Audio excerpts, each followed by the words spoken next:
Bonjour à toutes et à tous, bienvenue sur On se fait une toile, la chaîne dédiée au cinéma hollywoodien de la grande époque. Installez-vous confortablement pour cette nouvelle séance autour d'un acteur dont je n'ai pas encore parlé. Effectivement, aujourd'hui on va survoler un film avec James Stewart. Et pour faire plaisir au plus grand nombre, on va parler western.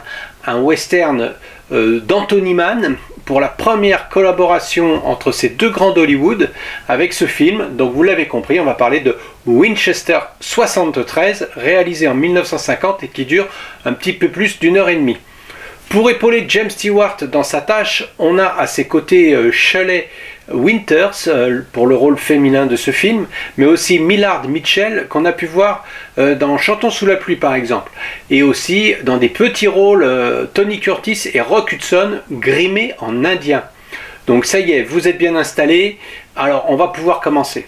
Alors l'histoire, Lynn McAdam parcourt les États-Unis à la recherche de Dutch Henry Brown, son grand frère en fait, mais ce dernier a tué leur père d'une balle dans le dos des années auparavant. Et donc c'est dans la petite ville du Texas, Dodge City, ville tenue par un certain Wyatt Earp, qu'ils se retrouvent sans pouvoir s'affronter à l'occasion d'une compétition pour s'emparer du nouveau fusil Winchester modèle 1873, qui sera surnommé l'arme qui a conquis l'Ouest. Donc Lynn gagne le fusil contre Dutch au tir de précision, mais celui-ci lui dérobe et s'enfuit de la ville.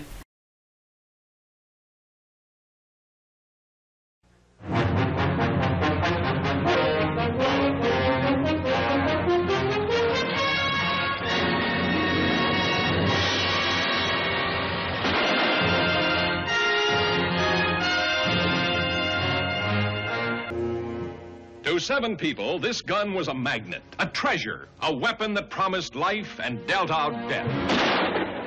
For this saga of the West, Universal International has assembled a matchless cast. James Stewart, whose personal feud led to one of the grimmest manhunts ever filmed.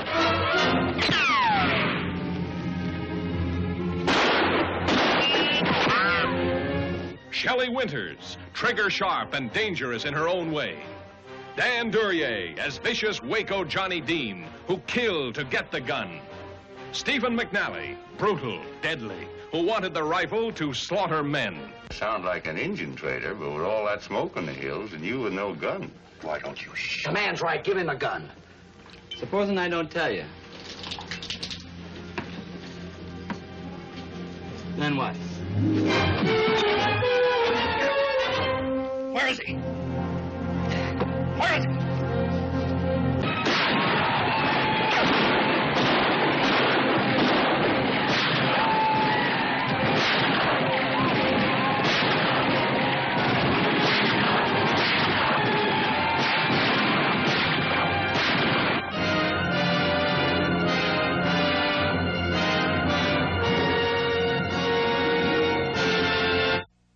Alors on passe tout de suite à la rubrique des critiques.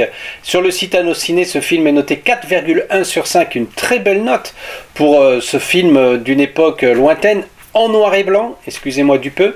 Et donc on peut quand même ne pas s'empêcher de trouver des mauvaises critiques malgré cette belle note. Et donc celui-ci qui nous dit que c'est le premier des 5 collaborations entre James Stewart et Anthony Mann. Et malgré un pitch et une histoire alléchante, le film ne tient pas ses promesses. Profusion de personnages successifs voulus par le scénario, mais ça empêche le réalisateur de donner un ton grave à son film et une profondeur de champ à ses personnages. Les quelques bons plans ne sont pas forcément actifs et ne parviennent pas à compenser l'ennui qui émane de l'émiettement du récit, on va dire. Alors je rejoins assez la critique qui va suivre et qui nous dit la chose suivante. Idée originale et qui donne tout son sel au film, la Winchester convoitée est en fait le personnage principal et central. Et c'est elle qu'on va suivre durant tout le film. C'est un film mené avec aucun temps mort, avec moult rebondissements et changements de direction. Le noir et blanc ici est magnifique et le duel final est excellent. Donc, alors en ce qui me concerne, c'est un western en noir et blanc qui pourrait dater. Et oui, les grands espaces de l'Ouest américain sans les couchers de soleil, sans le sable ocre qui se soulève au pas des chevaux, sans le ciel bleu océan et le soleil baignant de ses rayons les plaines de bison. Un western donc en noir et blanc, certes, et pourtant il fait bien date dans l'histoire de ce genre. Tant sa réalisation est nerveuse, comme un film noir, vous savez, dont le héros, sous les traits de James Stewart, nous dévale une nouvelle facette de son jeu. Et enfin, la façon dont la Winchester prend une part aussi importante que les personnages, un rythme donc assez soutenu. Déjà, la légende de l'Ouest sauvage est visible dans ce western, puisqu'on y rencontre Wyatt Earp. On parle aussi de la défaite de Custer, on évoque la guerre de sécession.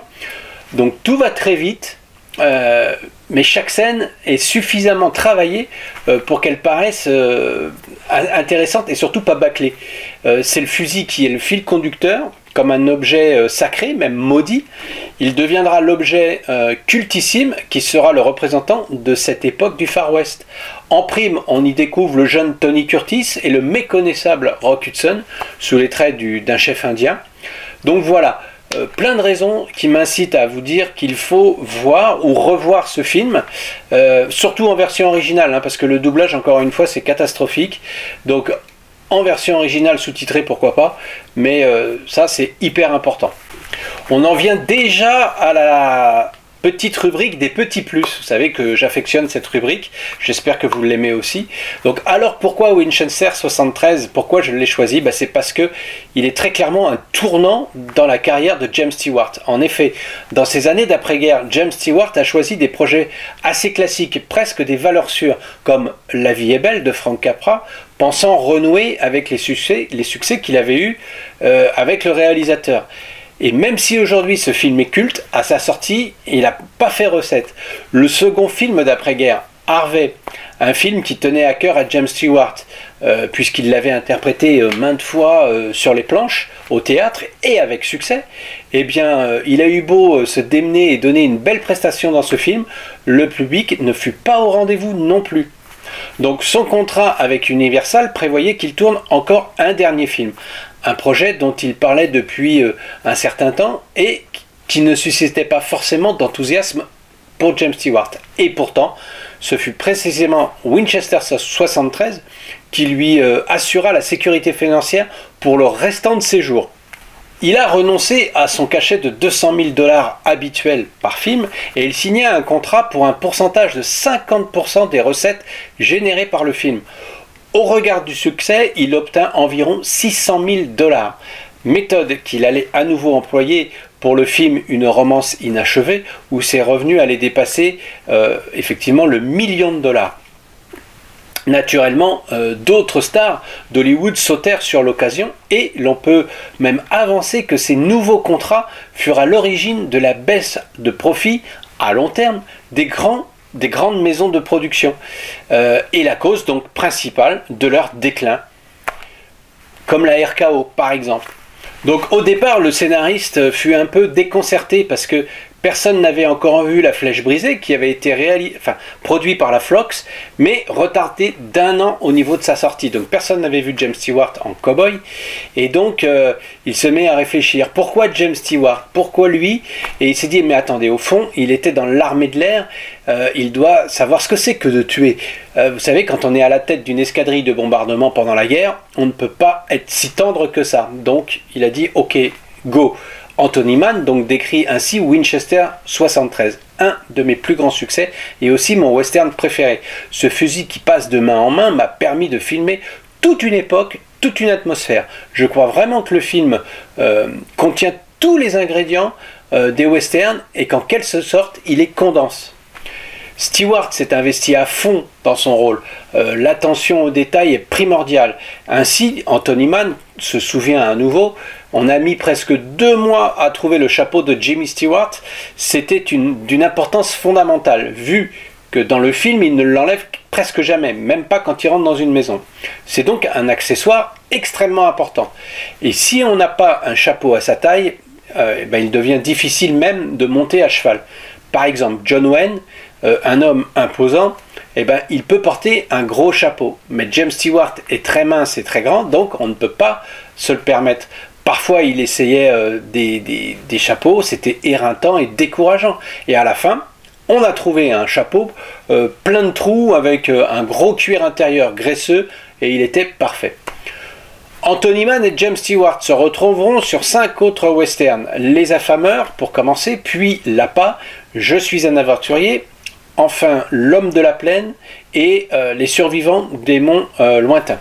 Je dois avouer à ma grande honte que je les ai tous vus, bien sûr, mais j'arrive pas à les distinguer les uns des autres. Si aujourd'hui on me demandait de donner un classement par rapport à ces films, je serais incapable de le faire. Shelley Winters n'a pas beaucoup apprécié le rôle qu'on lui a confié. Effectivement, en étant la seule héroïne du film, on aurait pu croire qu'elle aurait pris une place plus importante. Mais même, donc si on la voit du début jusqu'à la fin et qu'elle finit à la fin dans les bras de James Stewart, il n'empêche que tous les hommes sont plus intéressés par la Winchester que par cette belle blonde. Et donc, elle en est un peu chagrinée. D'ailleurs, son personnage est toujours renvoyé au rang de stéréotype. C'est la danseuse, la joueuse de piano, la chanteuse, on imagine peut-être le reste. Bref, cette image ne la quitte pas durant tout le film. A noter qu'à l'origine, c'était Jane Simmons qui aurait dû interpréter le rôle de Lola Mannertz. Henry Brown, le nom du méchant principal, était également le nom d'un célèbre hors-la-loi du Kansas. La carrière criminelle de Brown a commencé au Nouveau-Mexique pendant la guerre du comté de Lincoln. Il a ensuite déménagé à Caldwell au Kansas donc, et il est devenu maréchal de la ville pour son service à la communauté. Brown a reçu donc un fusil Winchester avec son nom inscrit sur une plaque sur la crosse. Il a ensuite été surpris en train de cambrioler une banque de Medicine Lodge au Kansas avec le fusil qui portait son nom. Au départ, c'était Fritz Lang qui était à l'origine de ce projet, mais il voulait que des inconnus pour tourner ce film, et quand il a appris que James Stewart avait le rôle principal, eh ben, il a préféré quitter le projet. Alors déjà pour conclure, vous l'avez compris, j'ai choisi ce film parce que c'est un film important dans la filmographie de James Stewart, parce que c'est celui-ci qui va relancer sa carrière. C'est un film extrêmement réussi et il fait un triomphe à sa sortie d'ailleurs, et il amorce aussi une décennie riche en western de grande qualité pour James Stewart. Sans spoiler, on va dire, on peut dire que la scène où il arrache les aveux à Don Durian est un exemple fulgurant de la vivacité des interprètes, et de celle de James Stewart bien sûr. Il empoigne le bras du voyou, il lui tord avec violence, il écrase son visage contre le bar. Un gros plan saisissant montre la main lui serrant la figure de ce wacko. Puis un gros plan montre le visage de James Stewart crispé par la haine, avec une détermination brûlante dans son regard. Quasiment tremblant de colère. Donc le spectateur en fait ne pouvait qu'applaudir ce nouveau James Stewart. Donc voilà, vous l'avez compris, rien que pour cette scène, rien que pour ce tournant dans la carrière de James Stewart, il faut revoir ce film. Voilà, j'espère que vous avez appris 2-3 petites choses sur ce film, j'espère que je vous ai donné envie de le revoir ou de le découvrir tout simplement. Un grand merci de m'avoir suivi, bien sûr. On est sur un grand film, on est avec des grands acteurs, un grand réalisateur. Donc je vous dis à très bientôt sur On se fait une toile avec un nouveau film. N'oubliez pas de mettre un petit pouce, de faire des commentaires, c'est toujours intéressant et je prends toujours plaisir à vous répondre. Donc voilà, et abonnez-vous bien sûr, hein. Abonnez-vous. Donc merci de m'avoir regardé et à très bientôt. Ciao ciao.